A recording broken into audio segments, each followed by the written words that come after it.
Happy world health day to all అండి.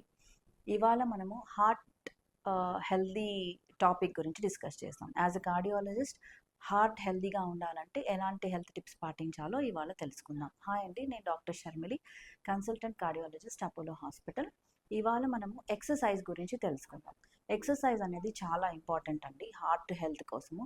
So ఎలాంటి exercise చేయాలి, ఎంతసేపు చేయాలి, ఎన్ని రోజులు చేయాలి అనేది తెలుసుకుందాం. ఎక్సర్సైజులు చాలా రకాలు ఉన్నాయి.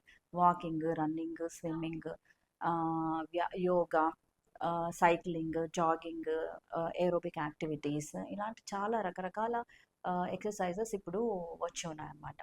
సో వాటిలో ఎందుకు ఎక్సర్సైజ్ ఇంపార్టెంట్ అంటే, ఎక్సర్సైజ్ చేయడం వల్ల మజిల్స్ అన్నీ యాక్టివేట్ అవుతాయి. వాటి వల్ల బ్లడ్ సర్క్యులేషన్ హార్ట్కి ఇంప్రూవ్ అవుతుంది. సో హార్ట్కి బ్లడ్ సర్క్యులేషన్ ఇంప్రూవ్ అయితే మనకి హార్ట్ హెల్దీగా ఉంటుంది. అలాగే ఎక్సర్సైజ్ చేయటం వల్ల మన వెయిట్ కూడా కంట్రోల్లో ఉంటుంది, కొలెస్ట్రాల్ కూడా కంట్రోల్లో ఉంటుంది, మనం కూడా హెల్దీగా ఉంటాం, అలాగే మన హార్ట్ కూడా హెల్దీగా ఉంటుంది.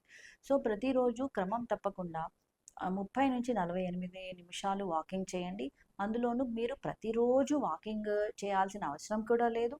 సో 3 నుంచి 5 రోజులు కంపల్సరీ, 5 రోజులు, వారంలో 5 రోజులు కంపల్సరీగా ఏదో ఒక వ్యాయామాన్ని మీరు అలవాటు చేసుకోండి. Thank you.